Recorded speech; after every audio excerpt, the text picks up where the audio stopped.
Griego, la palabra que es la habitual, el modo en el que la usamos, en la que empleamos nosotros, pues la palabra es como un vehículo de información, ¿no? Una finalidad informativa, o sea que se me dan unos datos a través de palabras. A veces tiene una función, pues, lógica, o sea, de argumentativa. Pues yo con palabras te voy a dar argumentos que pueden... otras veces tiene una función, pues,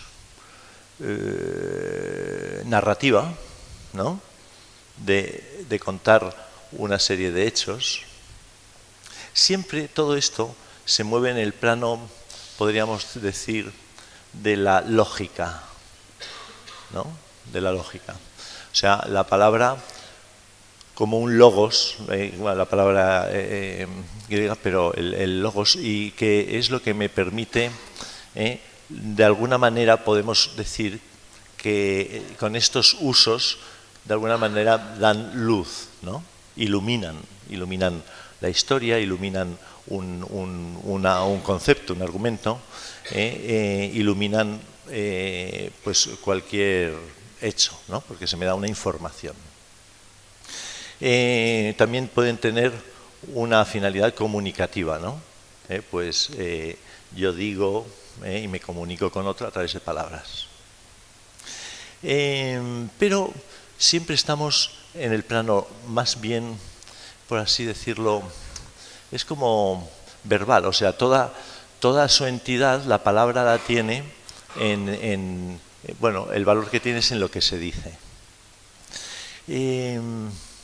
Si queréis aquí tenéis sitios,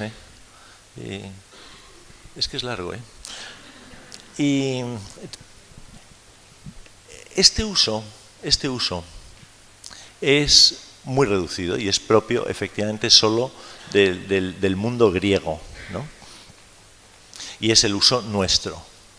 Entonces, hay veces que nosotros le damos un uso algo mayor. Por ejemplo, cuando a veces tienen eficacia, pero solo en unos contextos muy marcados, ¿no? Por ejemplo, eficaz, ¿no? Sí, eficaz, ¿no? Que, por ejemplo, en un juicio, pues lo que dice el juez no solo informa, sino que tiene una carga. Tiene una carga, es decir, que se ejecuta. Lo que él dice es verdad y se aplica, ¿no? Entonces, a eso lo dijo el juez, ¿no? Por eso muchas veces cuando uno entra en un juicio, la gente cuando el juez entra en el juicio, como es el que va a dar la palabra eficaz, que es la palabra de la justicia, la justa, pues la gente se pone en pie como señal de respeto, ¿no?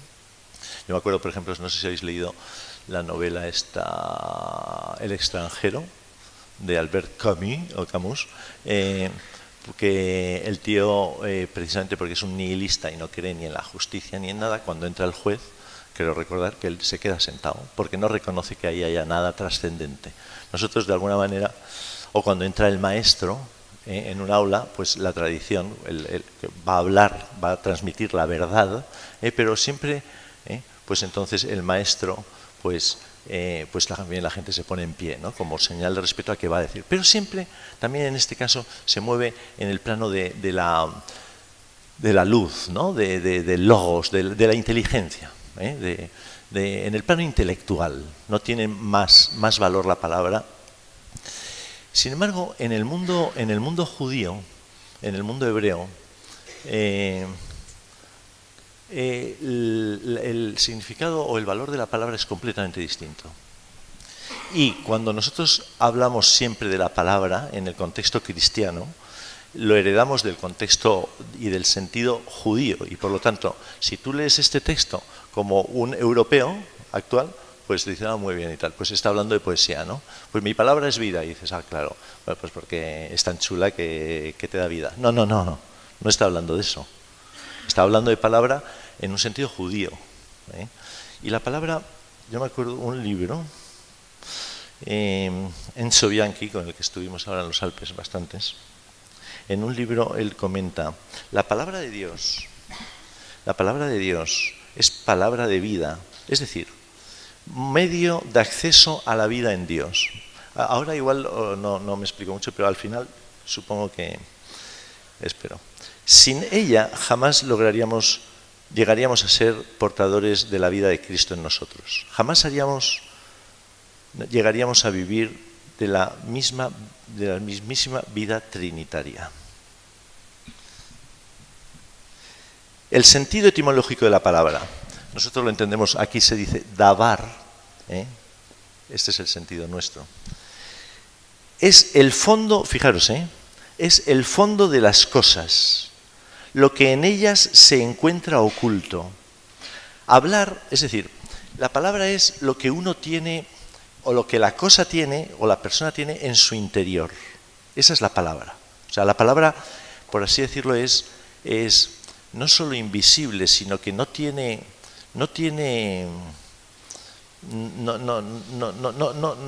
es la manifestación, ¿no? Como en este caso, sino que la palabra es interior.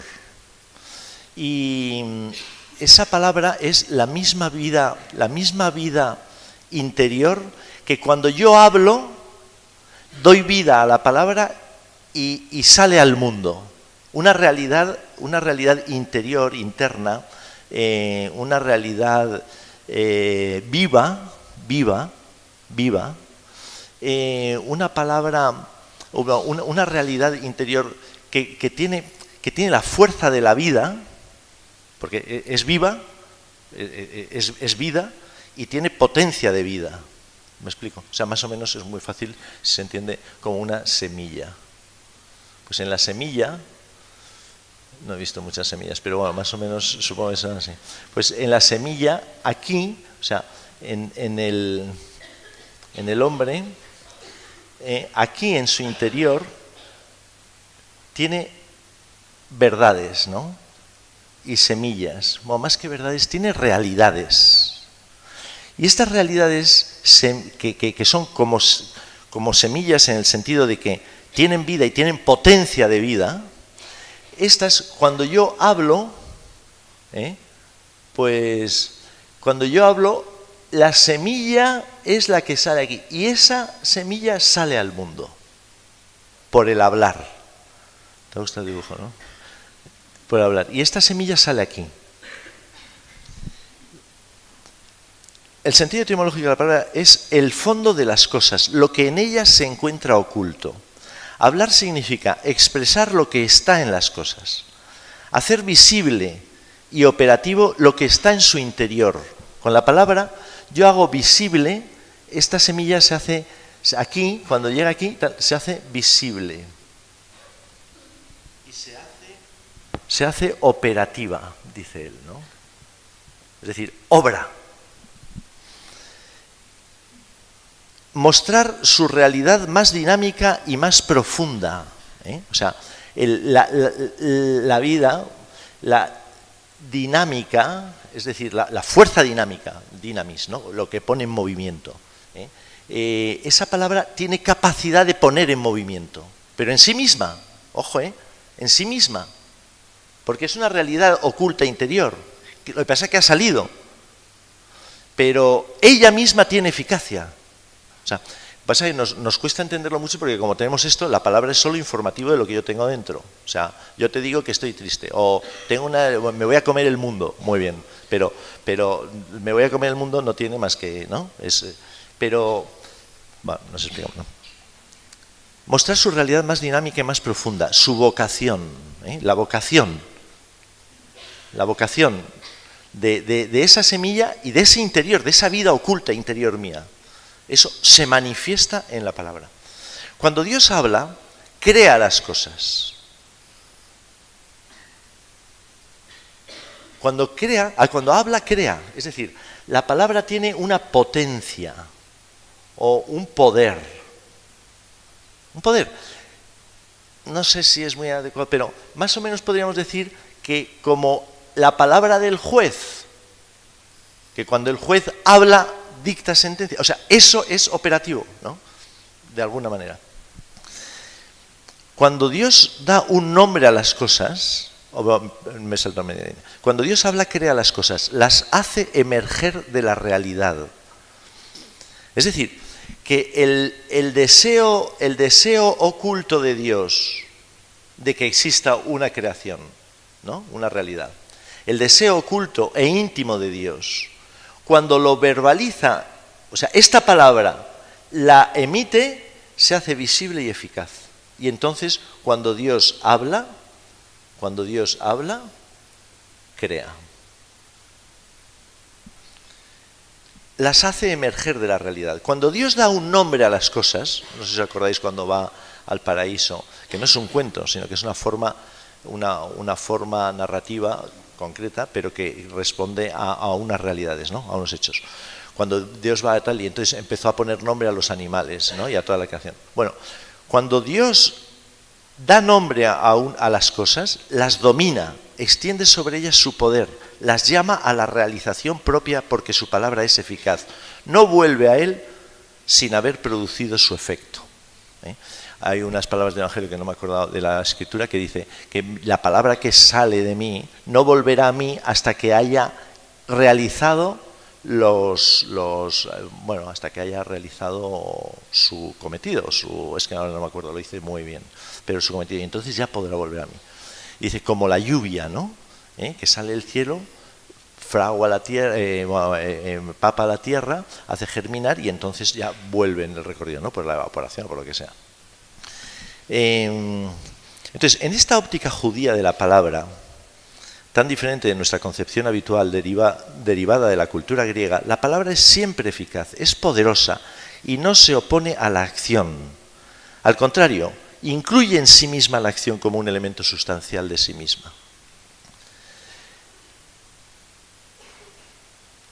Por eso, cuando nosotros leemos, la palabra, los dos sentidos, ¿no?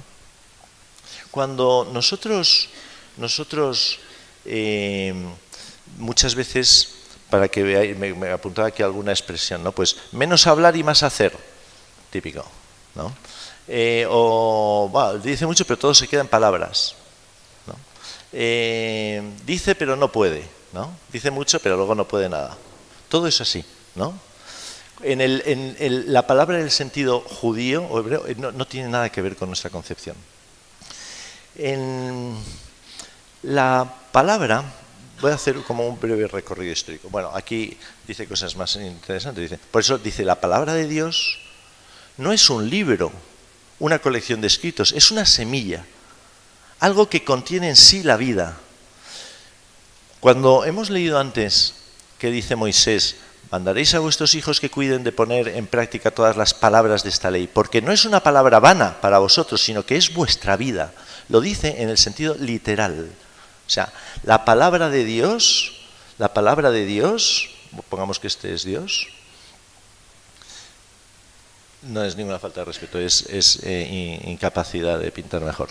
Pero si este es Dios, la palabra de Dios no es un libro, no es una colección de escritos, es una semilla, algo que contiene en sí la vida y que desarrolla esa vida hasta crear el enorme árbol del reino.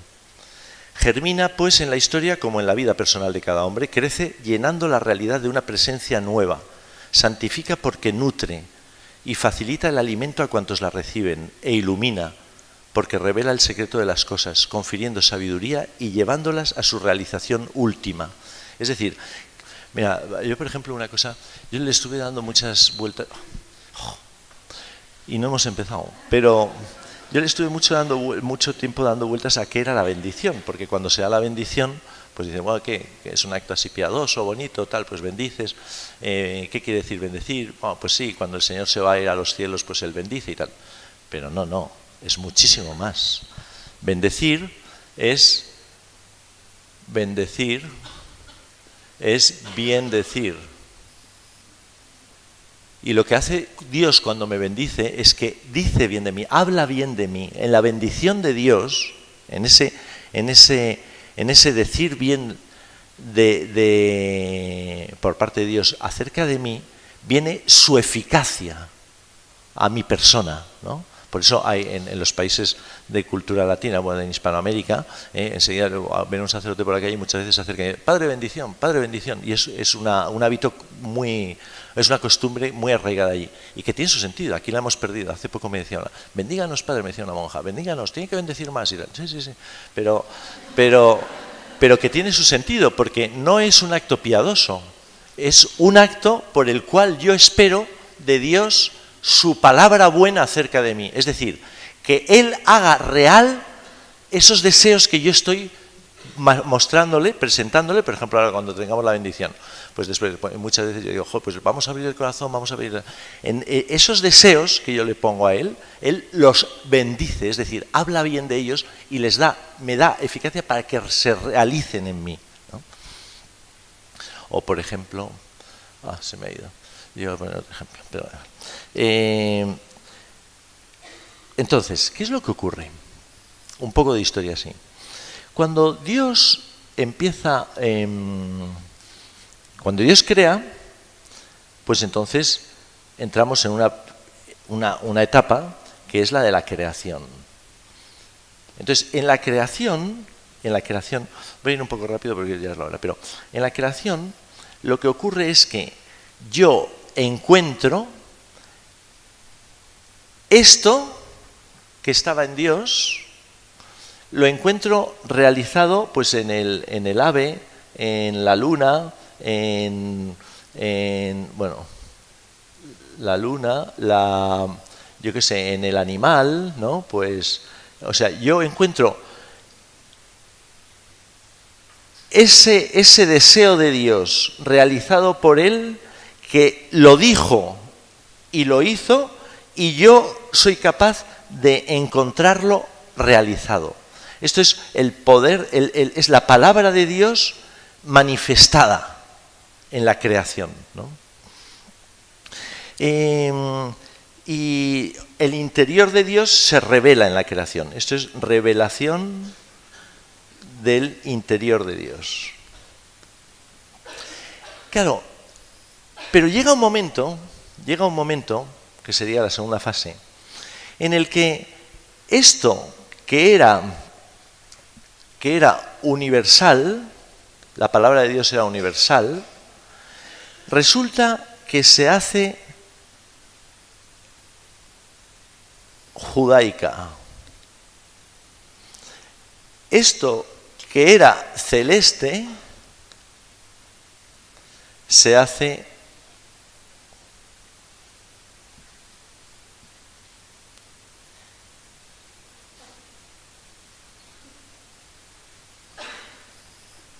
terrena. Y esto que era eterno se hace temporal. ¿Me explico o no? O sea, porque resulta que esto que estaba en Dios se manifiesta como una persona. Y entonces, porque hay un momento en la historia en el que el verbo es palabra, ¿no? En el que la palabra, como decimos en Ángelus, la palabra se hizo carne. Entonces, la palabra de Dios ya no solo se manifiesta en la creación, sino que la palabra de Dios y el mismo ser de Dios se manifiesta en una persona. Y en esta persona resulta que efectivamente lo que era universal se me hace del pueblo judío, lo que era celeste se me hace terreno en Israel, en Palestina, y lo que era eterno se hace temporal. Y hace 21 siglos, pues... Y esta es la palabra de Dios, la palabra plena de Dios. Aquí, por supuesto, hay palabra, pero la palabra plena está en Jesucristo, ¿no? Es decir, tiene un nombre, que es Cristo, ¿no? Jesús de Nazaret. Jesús de Nazaret es la palabra hecha. Entonces, y llega un tercer momento, que es en el que estamos nosotros ahora, por el cual, a ver si me explico bien esto, por el cual el Espíritu Santo es capaz de que las palabras de esta persona y las palabras de toda la Escritura, todas estas palabras, el Espíritu Santo es capaz de decirlas hoy a mí. El Espíritu Santo es capaz de decir su palabra a mi persona. Cuando nosotros cogemos la Biblia, eso no es palabra de Dios, sino que contiene la palabra de Dios. Es decir, nosotros no somos una religión, cuando se hablan de religiones del libro, ¿no? Nosotros no somos una religión del libro.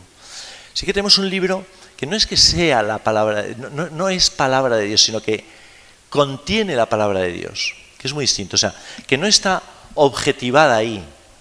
La palabra de Dios es palabra viva que el Espíritu Santo, a través de esa palabra, porque la contiene, me la transmite y me la dice a mi persona. ¿Me explico o no? No mucho, ¿no? Es que es distinto. Es distinto, o sea, yo escucho la palabra de Dios cuando el Espíritu Santo habla en mi persona esa palabra. Es decir, yo pido su ayuda a Él, la escucho y Él la hace viva en mí, me la dice a mí, me la traduce a mí, me la aplica a mí. Pero es trabajo del Espíritu Santo en mí. Oh, os veo desanimados. ¿Se entiende algo? Es que yo creo que es muy importante. Por eso, bueno, seguiremos otro día, pero solo voy a decir dos cosas más. Una, que, por eso el título ese, la palabra siempre es secreta. La palabra siempre es secreta. La palabra siempre es el secreto de Dios que me lo dice a mí, en la persona a través del Espíritu Santo, ¿no? Pero lo que quería decir entonces es lo siguiente. La otra alternativa del título. El primer mandato de Dios al pueblo judío y por lo tanto a nosotros, el primer mandato de Dios, ojo, el primer mandato de Dios, lo primero que ordena Él, que manda es, ¿sabéis qué es? Claro, lo ha dicho, escucha. Lo que tenemos, si yo creo en Dios y sigo a Cristo, lo que tengo que hacer fundamentalmente es escuchar. Me había anotado por aquí alguna cita, pero bueno, pero da igual, ¿no? Pues escucha, pueblo y tal, ¿no? Dice, escucha, dice el Salmo, en un Salmo, escucha, pueblo mío, que voy a hablarte, yo Dios, tu Dios, ¿no? O sea, escucha. Porque, y lo dice San Juan de la Cruz, Él ya lo ha dicho todo. Ojo, que muchas veces vamos a decir, es que Dios no me dice nada, es que yo no veo, no siento, no oigo. Escucha, todo lo ha dicho en Cristo. Lo único que necesito yo es abrirme al Espíritu para, con esa palabra, o sea, no el Espíritu solo, sino el Espíritu trayéndome y hablándome en la palabra, escucharle, ¿no? ¿Por qué? Porque muchas veces no me habla, si siento o no sé qué quiere, busco demostraciones y pruebas, y lo único que tengo que hacer es escuchar.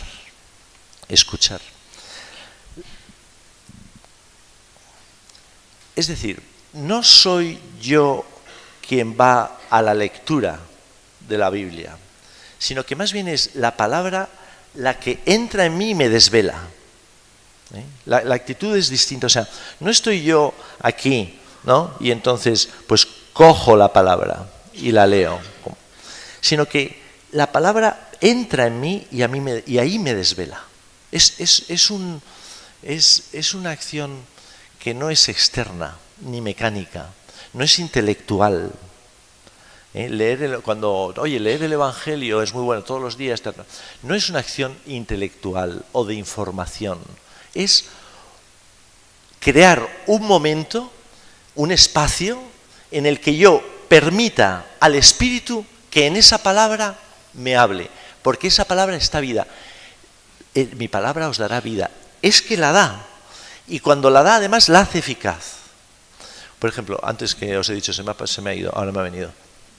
Cuando esta eficacia de la palabra de Dios es tan brutal que, por ejemplo, cuando nosotros estamos en la misa y escuchamos la palabra de Dios, el Evangelio, que se lee, el sacerdote le da un beso, ¿os acordáis? ¿No? Habréis visto que es el Evangelio. Y mientras da el beso, dice unas palabras que decimos secretas, no porque sean... Pero se llama secreta porque lo dice el sacerdote, como persona, en ese momento, no. Y lo que dice es, sabéis latín, ¿no? Per evangelica dicta deleantur nostra delicta. Intuís, ¿no? Por el evangelio dicho, proclamado, por esta palabra que hemos proclamado, deleantur, que sean deleo, que sean borrados, pasiva, que sean borrados nuestros delitos, nuestros pecados. Por estas palabras que se han dicho, porque por eso antes el sacerdote pide al Espíritu que venga en ese momento, que es una acción litúrgica de la Iglesia con Cristo, y se pide que venga el Espíritu Santo, ¿no? Cuando proclama, no lee, proclama, y por eso solo proclama el sacerdote. Por estas palabras, o sea, ahora que ha hablado Cristo aquí, por la fuerza de su palabra, que nuestros pecados queden perdonados. Porque la palabra de Cristo es vida y pureza y es capaz de borrar mis pecados. Hombre, la Iglesia dice, oye, pues cuando haya pecados mortales, no sé qué tal, confesaros, y el modo habitual. Pero en la misa, en el Evangelio dicho, como Cristo hablando, tiene un poder que a mí me sana. O sea, Cristo sana, ¿no? No es una palabra leída, sino que no es un libro que yo cojo y leo, sino que es una palabra que me entra en mí y me desvela. Me anotaba aquí 2 ideas más y me voy. Por eso, no decimos palabra de Dios, sino es palabra de Dios para ti. Es palabra de Dios para ti. No está en el libro, está contenida ahí, pero es solo de Dios en la medida en que el Espíritu Santo me la traduce a mí, me la dice a mí. Por eso se dice aquello de cuando en el Evangelio hay un día que el Señor coge el libro en la sinagoga y dice, hoy se cumple esta palabra, ¿no? Pues eso es lo que ocurre en cada evangelio. O cuando yo me retiro a mi habitación o en una iglesia, me meto con el evangelio del día y me pongo a rezar, hoy se cumple esta palabra, se cumple en mí, ¿no? Y luego, bueno, yo creo que es mejor que me vaya, ¿no? Bueno, seguimos otro día, ¿vale? Pero el gran problema nuestro es que no escuchamos, Y, por ejemplo, fijaros, no, me voy. Pero bueno, seguimos. Es que es muy interesante esto, ¿eh? O sea, vosotros pensad, ¿qué es lo primero que escucho yo cuando me levanto? Muchas veces es el móvil, los WhatsApp, no sé qué. O pensamientos que tengo, problemas tal, o que tengo que hacer hoy tal. Pero no, escuchar la palabra. O sea, la palabra que me va poseyendo, que ya la voy masticando y está en mí. Y lo primero, nosotros no estamos vacíos. Ver lo que llena nuestro corazón, nuestra cabeza, nuestra vida, porque eso es lo que a mí me va a brotar, ¿no? Pero bueno, lo dejamos. Sí que os recomiendo que durante todos estos días, se me ha olvidado, iba a traer evangelios para todos y os los iba a dar a €1. Y si alguien no tenía, se los regalaba, pero se me ha olvidado. Pero coged el evangelio del día. Bueno, hay 1000 aplicaciones en las que está, pero la semana que viene a ver si me acuerdo de traeroslo y leerlo, pero no leerlo, Espíritu Santo, y leerlo otra vez. La primera vez no te enteras, la segunda, la tercera, pero de eso ya comentaremos. Pues nada, empezamos ya corriendo la hora santa.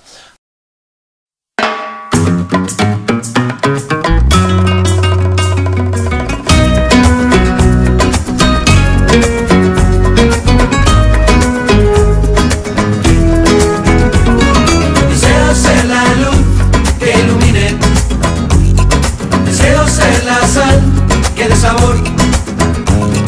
Deseo ser el trigo que si muere.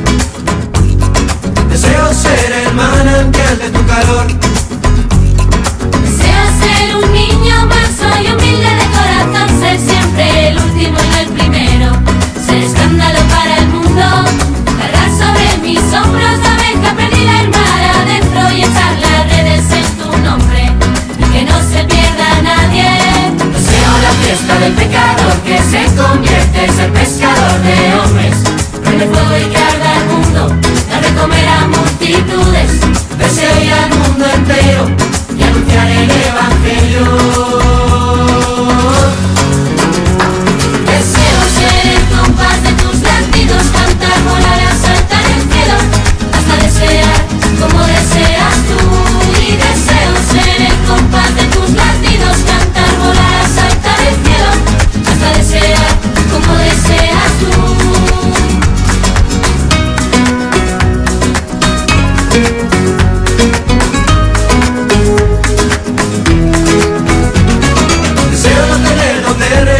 La cabeza. Deseo no ser servido, sino servir. Deseo tomar mi cruz de cada día, dejar hermanos, casas y tierras por